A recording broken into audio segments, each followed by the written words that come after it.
Broken Sword 2. The Smoking Mirror.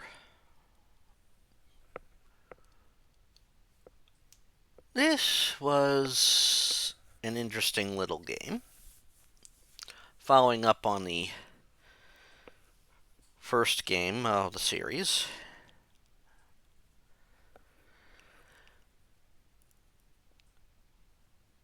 So, what we have is a story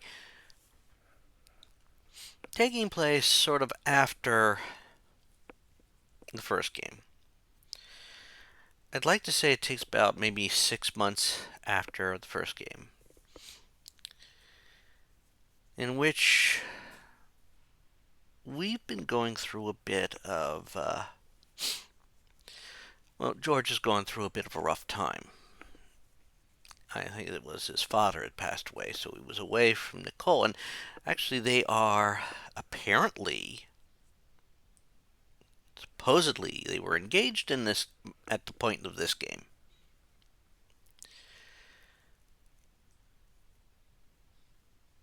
But when George gets back, he gets contact, well, to Parry. He and Nicole were about to meet with someone about an item Nicole had found when she was investigating a smuggling operation story for a story. Well, this item, this stone, is part of something. It's actually, well, we don't know what. So Nicole was planning to go and talk to a professor about it. Thing was, as they go to meet with the professor, they sort of get ambushed.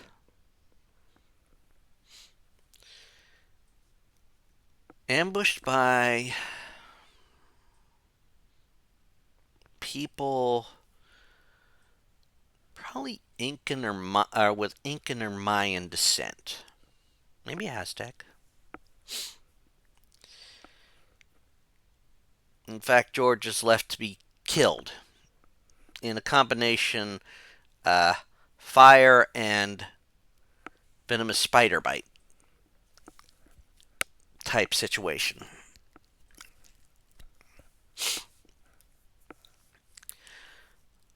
Now, luckily, George is able to escape, but now he's got to find Nicole, who's been abducted. It seems it was done by. Seems there's this general or something who is working on something. Something in working with the very professor that Nicole was trying to talk to.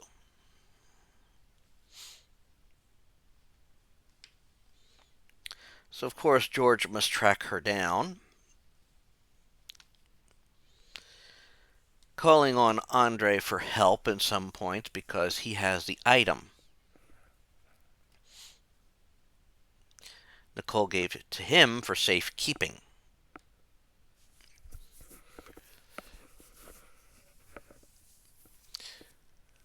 Well, once he is able to find Nicole after checking, looking for information at the local art club, causing a distraction so he can peek at the information. He has to then break into a warehouse, get past the two goons. Although one of the group is apparently on the short side and is being sort of kept against his will.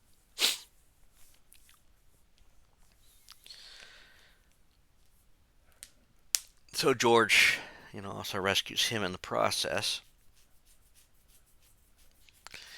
Now, after he and Nicole basically escape from the warehouse, and pardon any noise you hear behind me, uh,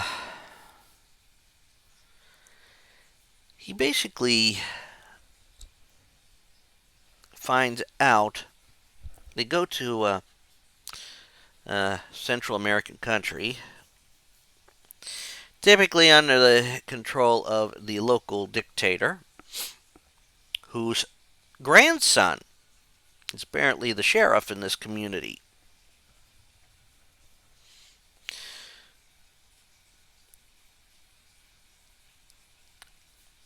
Of course, there's also somebody there who also knows about what's going on, and we have to sort of locate them, help them out, help them escape.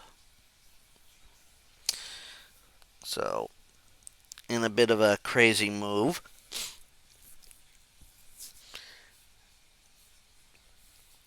George has to have Nicole convince the sheriff that she's doing a story on them. George, of course, this is after they see the professor in question that they thought they were going to talk to before is down there and he's excavating around ruins.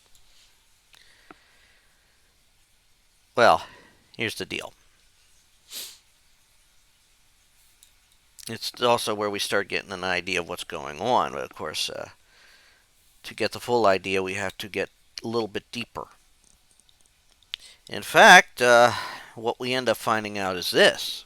Well, well, after we escape the situation we're in that small town, like George ending up in prison, he's getting help from this couple that we run into in the first game. Of course, when they escape, due to something that happens on the river, and they get separated briefly, Nicole is in a bad state. Apparently, she got bit by something very poisonous. So George has to go to the local native community to get the cure.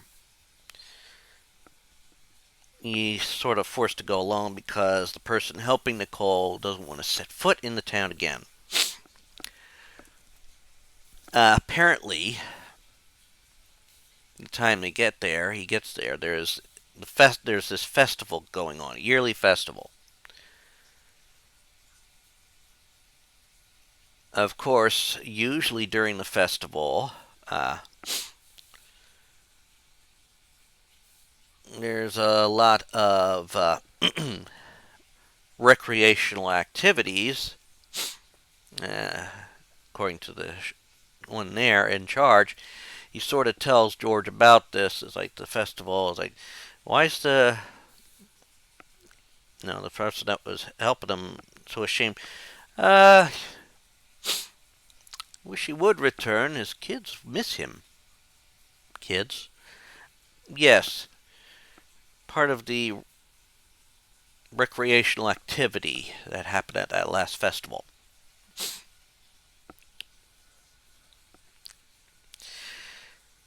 Of course, George also learns that there is a prophecy relating to the very items that he and Nicole are looking for, or inquiring about. It seems that a great god of evil was imprisoned long ago.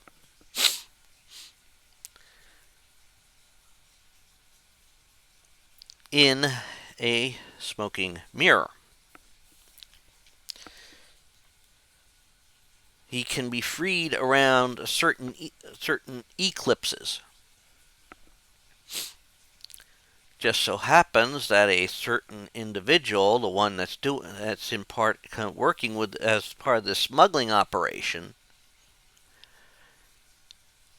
he wants to bring forth this demon, this great force of evil, unleash it on the world, thinking, of course, he'd benefit and all that as a servant.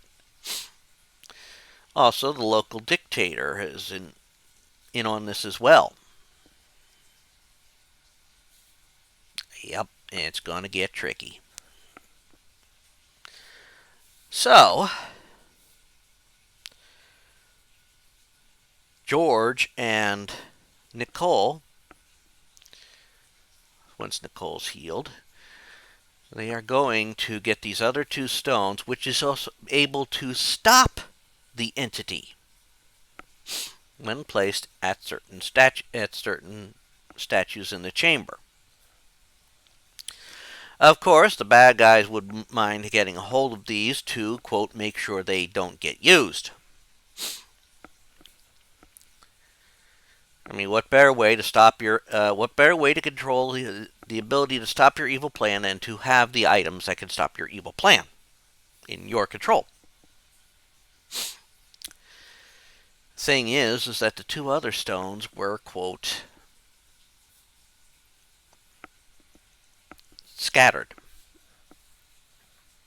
One had been taken by a pirate, and the other apparently has ended up in the British Museum. So we don't ask about the British Museum how they get their items. So George heads after the pirate one, which in order to find it, he has to get into a pirate museum. Of course, the family doesn't necessarily of the descendants of that pirate don't like to basically say he was a pirate. One of those things. So of course he has to one get in there and then decipher the clues to locate where this item might be, and eventually get to the place where it might be and discover, hey, there's a film being made right there.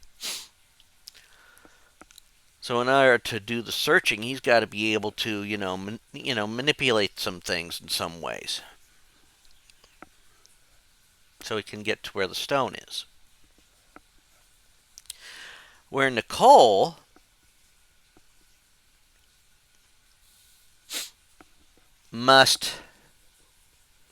she found the stone, but the professor is also there, and he manages to abscond with it.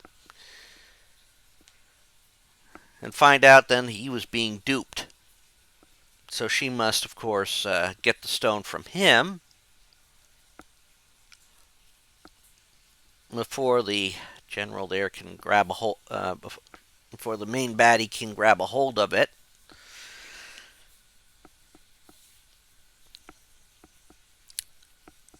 And of course, G and George are supposed to meet back at the native village. Only problem is, the bad guys have gotten there before Nicole can get there. Sort of torch the village, capture George, are preparing to sacrifice George. So this time around, Nicole has to rescue George.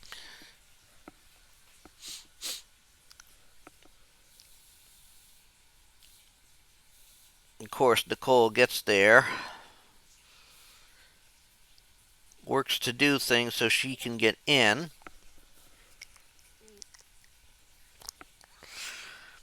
Find that sheriff guarding George. And the sheriff basically, he's realizing he's been duped and all that, especially when she tells him what happened to the professor. And so this bad guy, who's been not as much of a help for either side, for the bad guys, he sort of stands up to his grandmother, who, she doesn't take it too kindly.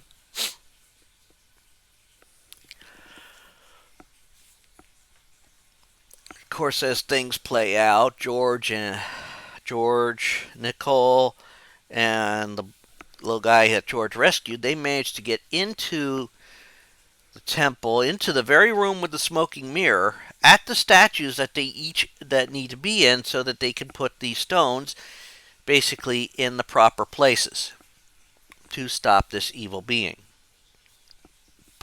Bad guy gets his comeuppance too, in a karmatically gruesome manner.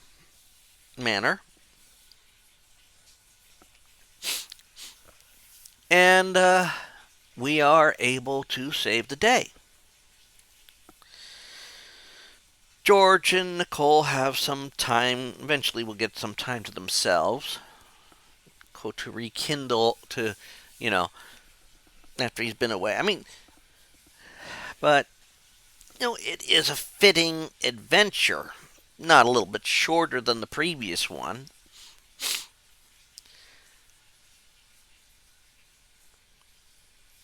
And in some ways, I think it's a little bit better. Well, there are not as many puzzles as there were in the first game.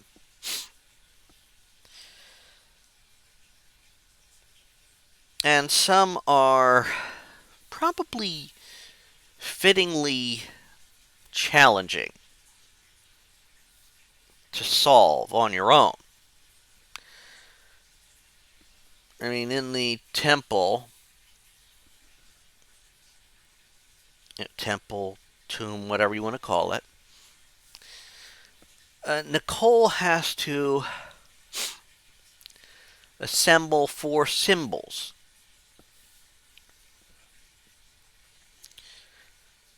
And this is done by combining one symbol with another symbol on a third thing to set everything up. And you got to do it like about 4 times. George has to work his way through some rooms that are a bit of a puzzle, and then levers open or close certain doors.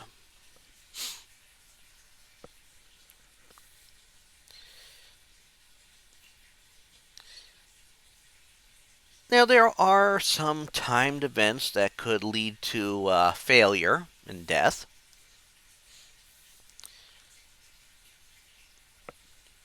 Although overall, the ways you can die in a game like this are few.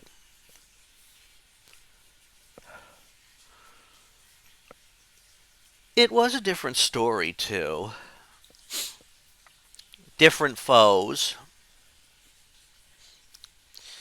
And also, depending on who you were playing as, you get a night, you can always go through the notes of the characters of what they've done as they progressed in the game, which is a plus in my book. But what does it mean in the end? They saved the world a second time. This time from an even more powerful threat.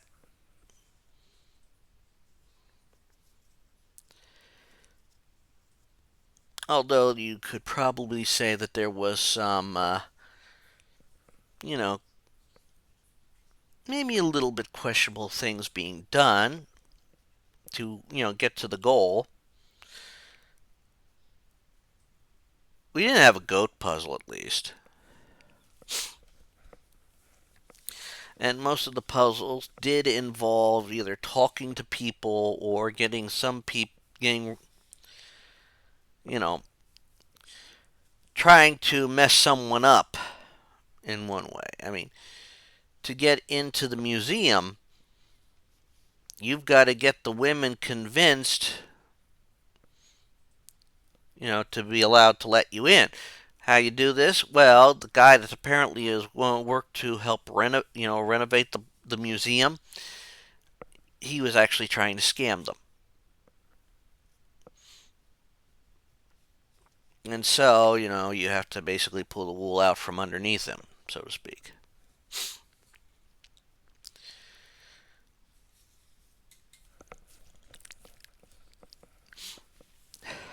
How do you get a look at to find the location where Nicole's being held? You got to make someone else look like a fool. How do you get past? How do you get to a point where you can get to the location of what you need to do, what you need to get? Well, you have to somehow get yourself into the crew, as well as trying to get the picture taken. That kind of thing.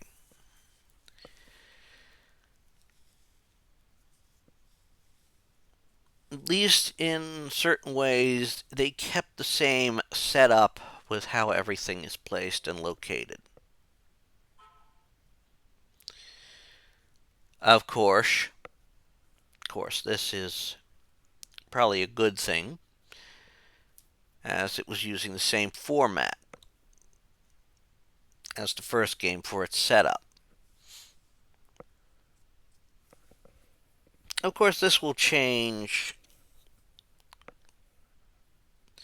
as the games advance.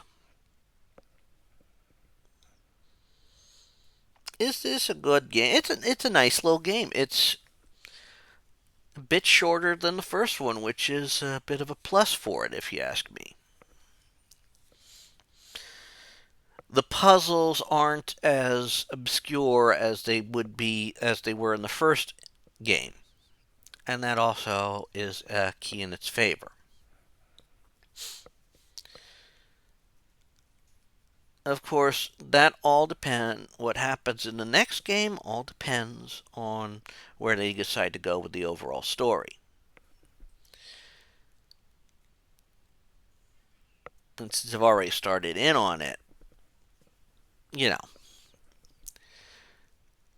But yeah, definitely Broken Sword 2. The Smoking Mirror is a decent game. It's worth playing, especially if you love the Sword series. If you like the characters, I mean, I like Nicole. She's a sweetheart. George, sometimes he's a little full of himself, but he's also very realistic when it comes to when he's full of himself. And I think that's one of his redeeming qualities.